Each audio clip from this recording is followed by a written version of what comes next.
Hi, everyone. This is Anna, one of your consumer technology specialists at Mid-Continent Public Library.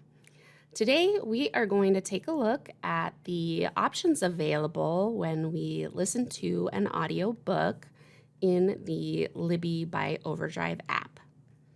So, unlike ebooks in our digital catalog, e-audiobooks checked out from the Libby app must also be listened to within the app.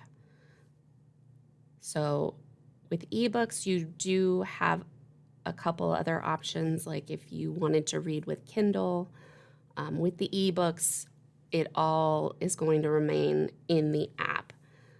So let's take a look at what our options are to play and navigate through our audiobook if we would like to. So I'm on my shelf page here, and if I weren't here, I would just tap the icon of the two books in the menu that runs along the bottom of my screen. But on my shelf page, I do see my audiobook, and I just want to tap Open Audiobook. So I personally am always worried that the book is going to start playing right away when I open the audiobook, but it doesn't actually start until you tap play, which is good because then you don't miss something while you're just trying to get it open and focused on what you're doing. I've also noticed that the book will jump back a few seconds from where you left off if it's a different reading session. So like if it's been a few days since you were listening, or if you closed the entire app between your listening times, maybe you listened in the morning and then closed the app completely and then came back to it a couple hours later, it will jump back a few seconds to kind of reorient you to where you are in the book, which is really helpful because I always have to remember what's going on where I left off.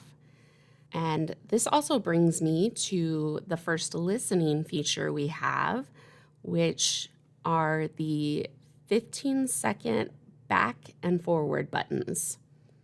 So even though the title will jump back a little bit, when I open it, I tend to like to go back maybe about a minute at least, personally, to help me get reoriented. So when I open my title, I'll just tap the icon with the number 15 and the circular arrow pointing left. That's on the left side. I'll just tap that a couple of times and that'll get me back a little bit further. And I could use the icon with the 15 seconds and the circular arrow pointing right on the right side. That's going to help me jump forward 15 seconds. And then between these two buttons, that's our play button. We tap it to play, and then it turns into the pause button, and tap that again to pause. So you can do both from that button there. Then just below the play button, I'm going to see a chapter title, if there is one, and then the label table of contents. I can tap this to bring up the table of contents, and here I can jump to any chapter. I would just tap on that chapter and it would take me to the very beginning of that chapter. I also get a number on the right here. This is telling me what time in the audiobook the chapter starts. So rather than a page number where it starts that you might see in a book, it's giving me the timestamp of when the chapter starts. And then if I scroll all the way down on this table of contents page, there is an About This Audiobook button that I can tap. And when I do that, I can see a synopsis, possibly reviews, and my reading stats if they are available. They'll show up on this page. And then if I just tap the top area of my screen above this little menu, I'll get back to my audiobook. To the left and right of the chapter title, there are little caret icons pointing each direction, and then next to those carets are a timestamp or an amount of time. This is how I can jump to the beginning of the last chapter or the beginning of the next chapter. And the number is telling me how many minutes I will have jumped by going back or forward. So this can also kind of show you how much time you have left in your chapter, because on the right, it's going to show you how much time to the next chapter. So that's like how much time you have left in the current chapter. I can also use this slider bar to advance or rewind the book a bit. Each of these long, skinny notches represents about 5 seconds, and I can see minutes are listed kind of below. So I can see if I swipe a certain amount, I'm going to be going a minute or however much in the future, or rewinding that much in the book.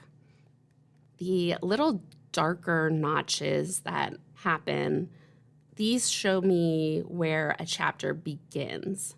So this allows me to kind of slide and jump in increments that are other than 15 seconds or by chapter, which is what the other options allow me to do.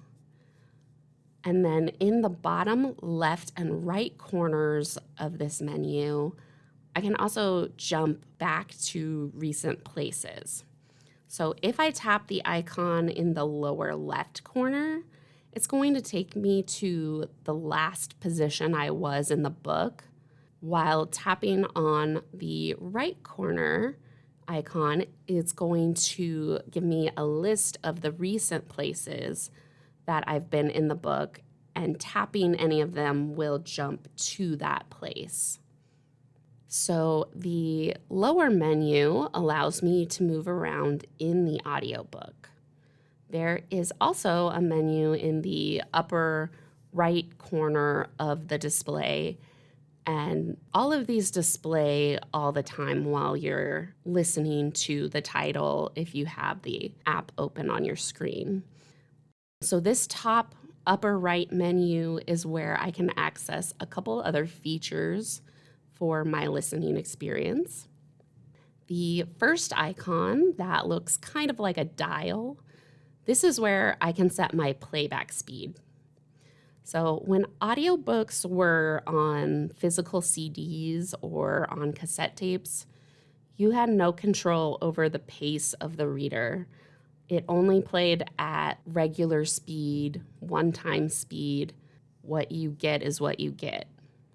With a digital audiobook, I can actually increase or decrease the speed. Sometimes people do this to get through the book faster.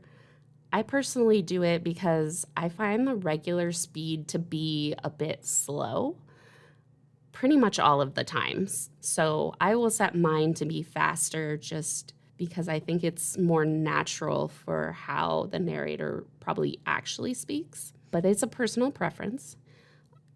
I can just tap one of these preset speeds and use that, or if I want a little more control, I can use this slider on the right side to adjust the rate of speed manually.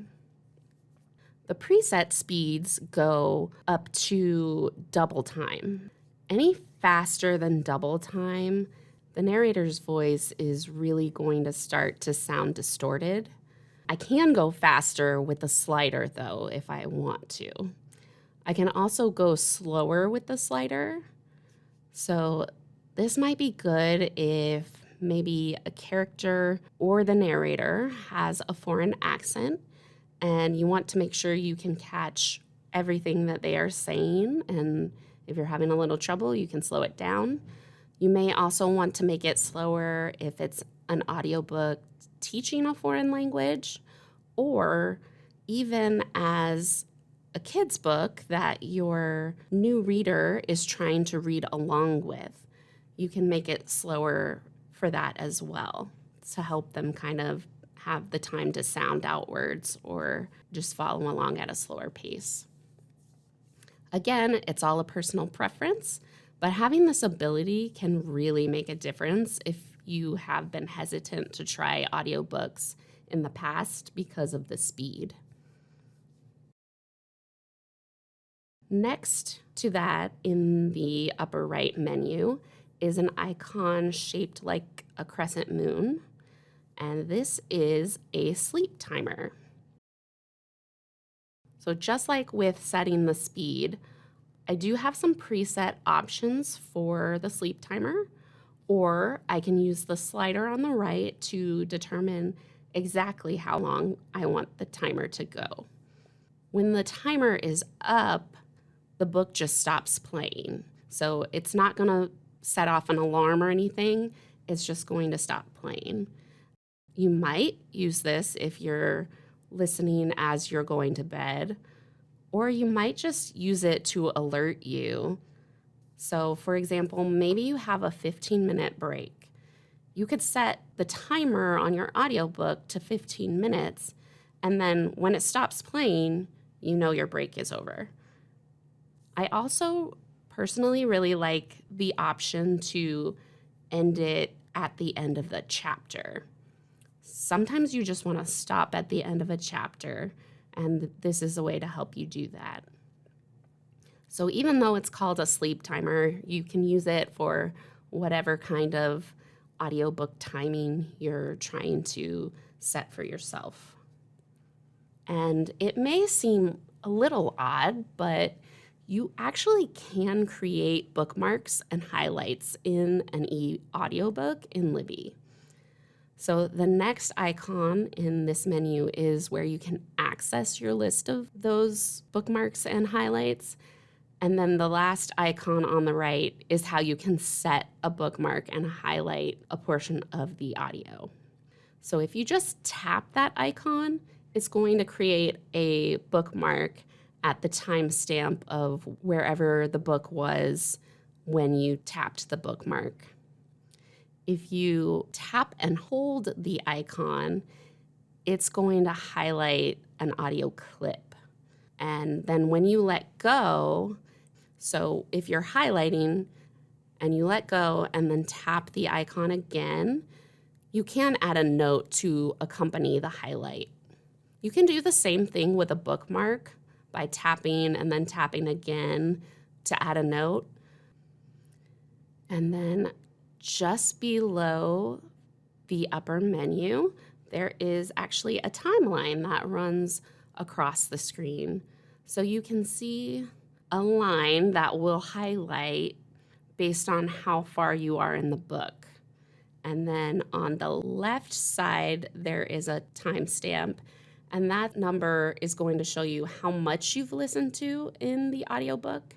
And then there's a timestamp on the right side that is going to show you how much you have left. So you can visually and then based on time see what your progress has been in the book. And then if you look at the center just underneath the line, you'll see a percentage, and this is the percentage of the book that you've completed. So then when you are ready to stop your listening session, you'll just tap the play pause button to turn it off, and then you can use the back button in the upper left corner to exit the audiobook. If you don't tap the play pause button, it will continue to play even if you leave that screen in the app, because you can close out of the app, or you don't want to completely close the app, but you can go back to your home screen and open other things and still be listening to the audiobook at the same time. So it doesn't restrict your use of your device while you're listening. And this has been just a very quick overview of the listening features available in the Libby by OverDrive app. That's it for today's video. If you liked it, make sure you let us know by following our MCPL 360 page on Facebook and our MCPL MO channel on YouTube. We premiere new videos every Wednesday and Friday at 1 p.m. And if you missed the live event, you can always find all of our videos on YouTube on one of our many technology-related playlists on our YouTube channel. Thanks again for watching, and we will see you again next time.